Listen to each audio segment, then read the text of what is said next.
Donc, passons maintenant au produit OS de la gamme Direct Hit. Ну что ж, давайте перейдем к следующему продукту гаммы Direct Hit, это OS. Còn bây giờ chúng ta sẽ chuyển sang sản phẩm tiếp theo là sản phẩm OS trong dòng sản phẩm Direct Hit. Le produit OS permet de maintenir les fonctions osseuses et musculaires. OS – это пищевая добавка гаммы Direct Hit, которая поддержит вашу костную и мышечную ткань.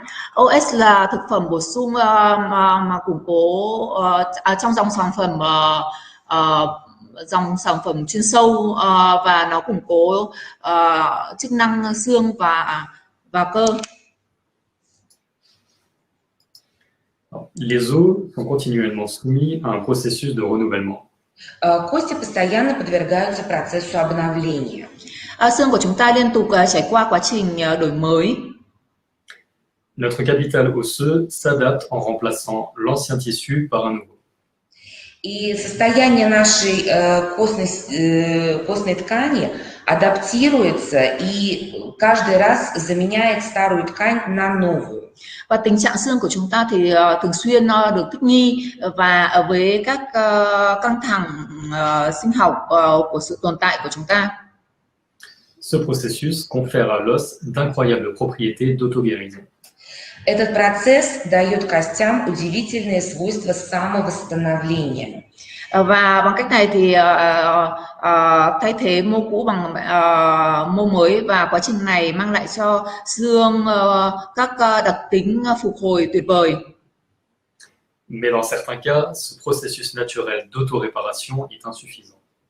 Но иногда, в некоторых случаях, этот естественный процесс самовосстановления идет медленно или недостаточно хорошо.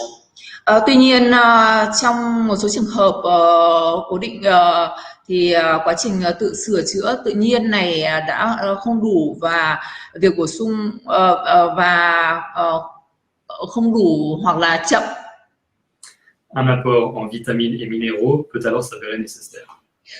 И тогда нашему организму, нашей костной ткани необходима помощь в виде добавок витаминов и минералов.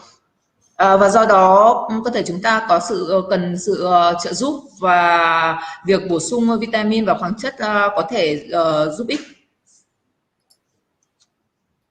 Alors, OS a deux fonctions principales. ОС имеет две основные функции. OS có hai chức năng chính. Il joue un rôle clé pour les os. Прежде всего, этот продукт играет ключевую роль для здоровья костей. Điều quan trọng nhất và đầu tiên là nó đóng góp một vai trò quan trọng đối với xương. OS permet de maintenir et renforcer la composition minérale.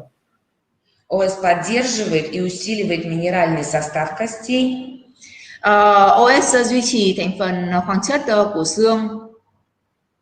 Et OS contribue également à la fonction musculaire et favorise le métabolisme des protéines. Также ОС способствует нормализации функций мышц и также способствует метаболизму белков. Và OS cũng cung cấp phần bình thường hóa chức năng của cơ bắp và thúc đẩy chuyển hóa protein. Alors, à qui est destiné le produit OS? Итак, кому же предназначен продукт ОС? Và bây giờ chúng ta xem là mục tiêu và những sản phẩm này là sẽ giúp cho những thành phần đối tượng nào? Donc, la première cible, ce sont les enfants, pour leur croissance et leur développement. В первую очередь, это, конечно, дети, которые находятся в периоде активного роста. Dĩ nhiên là sản phẩm này rất bổ ích cho trẻ em để giúp sự tăng trưởng trong thời kỳ tăng trưởng. Lorsqu'on est jeune, le renouvellement de l'os se fait plus rapidement que sa décomposition. Когда мы молоды, пока мы молоды, возобновление костной ткани происходит намного быстрее, чем ее разрушение. Khi chúng ta còn trẻ, khi đó thì xương mới được tạo ra nhanh hơn xương cũ mà đã bị phá hủy. La masse osseuse maximale est atteinte vers l'âge de 20 ans, puis se stabilise avant de décliner naturellement. Мышечная ткань достигает своего, Костная костная ткань. ткань достигает своего максимального значения к 20 годам, потом стабилизируется и с возраста начинает уменьшаться, разрушаться. Khối lượng xương được đạt đỉnh sau khi chúng ta đạt 20 tuổi và trong một thời gian nào thì nó sẽ duy trì và sau đó bắt đầu suy giảm. Des os solides et sains formés dès la phase de croissance garantissent une base solide. Таким образом, крепкие и здоровые кости, которые сформировались в период роста, гарантируют нам прочную базу на всю жизнь. Vì thế khi mà chúng ta có bộ xương chắc và tốt thì nó sẽ là một nền tảng cho cuộc sống lành mạnh của chúng ta, cuộc sống tốt và khỏe mạnh. Il est donc important de consommer suffisamment de calcium, de vitamine D et de vitamine K. Таким образом, детям очень важно употреблять достаточно кальция, витамина D и витамина K. Vì thế rất quan trọng là trẻ con của chúng ta được cung cấp đầy đủ chất canxi này, vitamin D và vitamin K. La seconde cible, ce sont les femmes et les hommes de plus de 60 ans. Следующая очень важная группа – это женщины и мужчины старше 60 лет. Và thành phần thứ hai cũng rất quan trọng là những phụ nữ và nam giới hơn 60 tuổi, từ 60 tuổi trở lên. Le risque de chute lié à une instabilité posturale et à des faiblesses musculaires est important. В этом возрасте очень сильно повышается риск падения, связанный уже с нестабильностью тела, с мышечной слабостью. Vào độ tuổi đó thì có nguy cơ cao bị ngã do mất ổn định tư thế và yếu cơ. Les chutes sont un facteur de risque de fracture osseuse. И, естественно, этот риск падения провоцирует риск переломов. Và tất nhiên nguy cơ ngã thì là một yếu tố nguy cơ làm cho gãy xương. La perte naturelle de la densité minérale osseuse augmente le risque de fragilité, pouvant entraîner des fractures. И естественная потеря плотности костей также провоцирует риск вот таких вот спонтанных переломов. Và mất mật độ xương tự nhiên và tuổi tác theo thời gian thì làm tăng nguy cơ xương bị mỏng và có thể dẫn đến gãy xương tự nhiên. Dans les années post-ménopausées, même les femmes en bonne santé courent un risque de fracture accru par rapport aux hommes. И у женщин в периоде постменопаузы очень, даже у здоровых женщин, повышается и риск падения, и риск переломов, который выше, чем у мужчин. Và phụ nữ trong thời kỳ mãn kinh thì có nguy cơ ngã và nguy cơ ngã cao hơn là đối với nam giới. Alors, concernant la composition de OS, il contient 3 ingrédients majeurs. Давайте поговорим о составе продукта ОС. Còn bây giờ chúng ta sẽ nói về thành phần của sản phẩm OS. Ces 3 ingrédients majeurs sont bien évidemment le calcium, la vitamine K2 et la vitamine D. Три основных компонента – это, естественно, кальций, витамин К и витамин D. Ba thành phần chính tất nhiên là canxi, vitamin D và vitamin K. À cela s'ajoutent d'autres ingrédients complémentaires. Сюда, к этой тройке добавляются другие полезные вещества. Và bổ sung vào ba thành phần chính là những chất bổ ích khác. La silice, le zinc, la vitamine B6, B9 et B12. Кремний, цинк, витамин B6, B9 и B12. Chất silica, kẽm, vitamin B6, vitamin B9 và vitamin B12. Voyons maintenant les améliorations que nous avons apportées aux produits OS.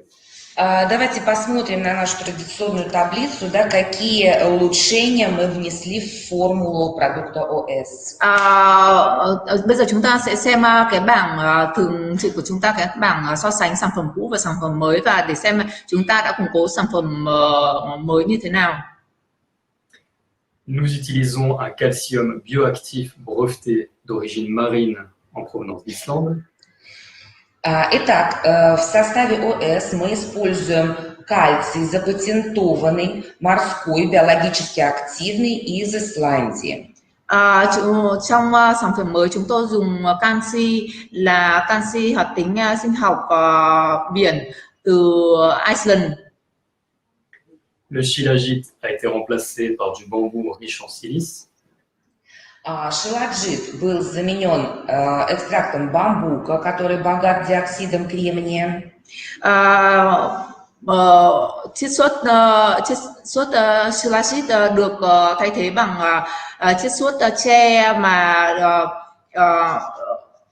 giàu chất silica. Nous avons ajouté du zinc qui permet le maintien des os. Мы также добавили цинк, который влияет на крепость костей. Còn thêm chúng tôi đã bổ sung kẽm mà cũng giúp cho làm xương chắc hơn. Et nous avons augmenté les dosages de toutes les vitamines. А также увеличили дозы всех витаминов, входящих в состав продукта. Và chúng tôi cũng tăng liều lượng của các chất khác trong được bao gồm trong sản phẩm. Alors, concernant le calcium aquamine. Давайте поговорим о кальции под торговой маркой Aquamin. Bây giờ chúng ta sẽ nói về chất canxi được có tên thương hiệu Aquamin. Le calcium est universellement connu comme étant la base des os solides. Кальций известен как строительный блок, как строительная база для костей. Canxi thường được biết đến như là khối xương, khối xây dựng của xương chắc khỏe. Avec l'âge, les os deviennent plus poreux et donc plus légers et moins denses. С возрастом кости становятся более пористыми, легкими и менее плотными. Như chúng tôi đã nói thì với tuổi tác thì đặc biệt là sau 40 tuổi thì xương của khối lượng xương của chúng ta được giảm dần cả ở nam giới và nữ. Les os faibles montrent une perte de calcium dans la matrice minérale osseuse. Слабые кости показывают большую потерю кальция в минеральном матриксе кости. Khi mà xương của chúng ta yếu thì việc đấy được hiểu nghĩa là trong xương của chúng ta có thiếu chất canxi. Aquamine, c'est un calcium bioactif breveté d'origine marine. Аквамин – это запатентованный морской биологически активный кальций. Aquamin là canxi hoạt tính sinh học biển mà được cấp bằng sáng chế. Cette algue rouge absorbe le nutriment essentiel présent dans la mer pendant sa croissance. Добывается он из красной водоросли, которая поглощает важные питательные вещества из моря во время своего роста. Chiết xuất chất canxi này được lấy từ chất gọi là alga đỏ. Ces algues sont récoltées en Islande conformément au procédé de récolte durable. Эти водоросли собираются в Исландии в соответствии со всеми правилами сбора водорослей. Alga đỏ này được thu hoạch tại Iceland và nó hấp thụ các chất dinh dưỡng thiết yếu từ biển trong quá trình tăng trưởng của nó. Un apport en calcium permet de normaliser la fonction musculaire. Кальций помогает нормализовать мышечную функцию. Canxi giúp bình thường hóa chức năng cơ bắp et de maintenir une composition minérale osseuse. А также поддерживать нормальный костный минеральный состав.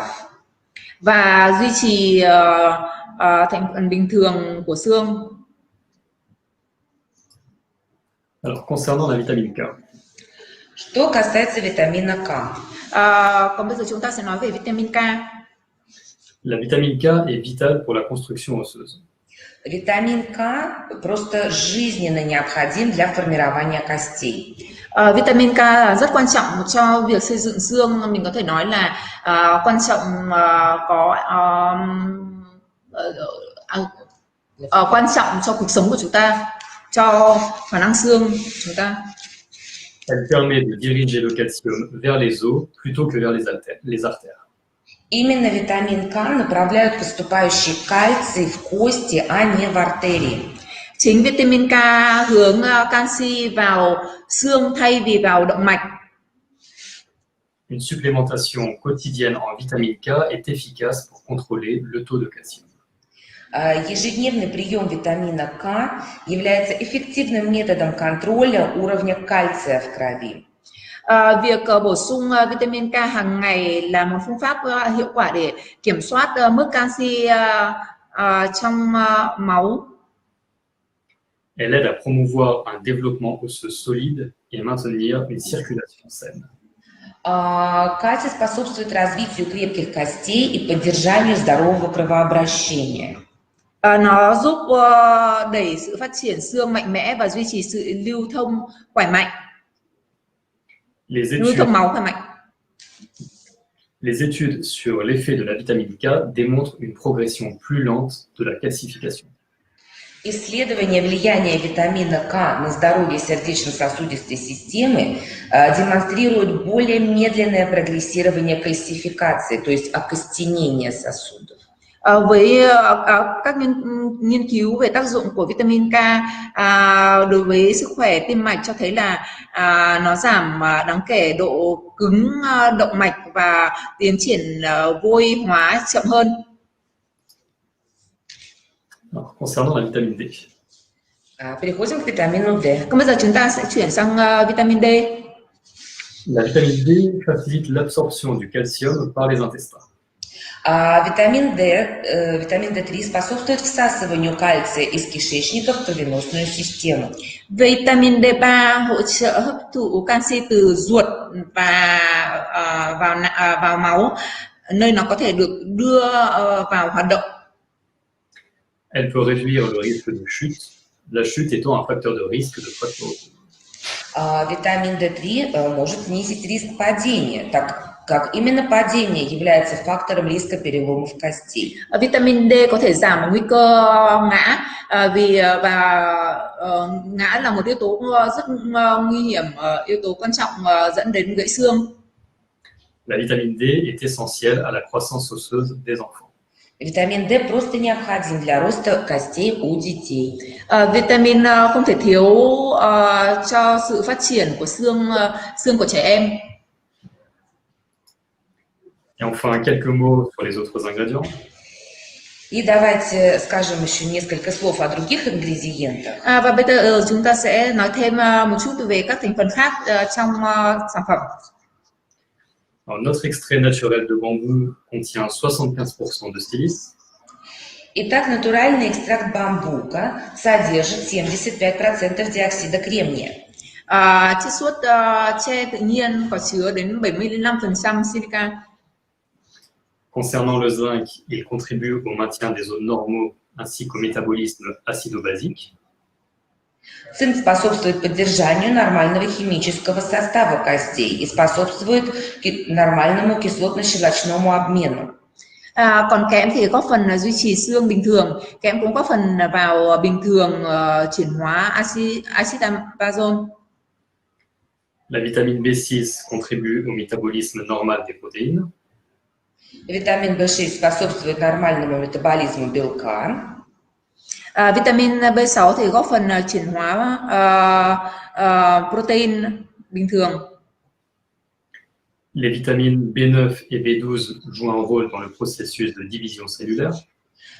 Витамины B9 и B12 участвуют в процессе деления клеток. Còn vitamin B9 và vitamin B12 có vai trò quan trọng trong quá trình phân chia tế bào và góp phần vào chức năng bình thường của hệ miễn dịch. Enfin, les vitamines B6, B9 et B12 contribuent au métabolisme normal de l'homocystéine, ce qui pourrait stimuler l'activité ostéoclastique. Витамины B6, B12 и B9 способствуют нормальному метаболизму гомоцистеина, который может стимулировать остеокластическую активность, то есть это разрушающую активность. Vitamin B6, B9 và B12 góp phần vào chuyển hóa homocysteine bình thường, có thể kích thích osteo. Donc, pour conclure, je dirais que OS est votre allié pour chaque étape de la vie. И чтобы подвести итог, скажем, что ОС – это ваш союзник на каждом этапе вашей жизни. Và chúng ta có thể tổng kết bằng một câu là OS là một đồng minh của bạn ở tất cả các giai đoạn trong cuộc sống. De la construction des os jusqu'au déclin de la matrice osseuse. Начиная от фазы роста, где строится костная масса, до уже возрастной физиологической потери kostной ткани. Bắt đầu từ giai đoạn phát triển nơi khớp xương được xây dựng đến thời kỳ mất xương sinh lý. OS va apporter les trois éléments clés que sont le calcium, la vitamine D et la vitamine K. ОС объединяет в себе три ключевых элемента для здоровья костной ткани. Это кальций, витамин D и витамин K.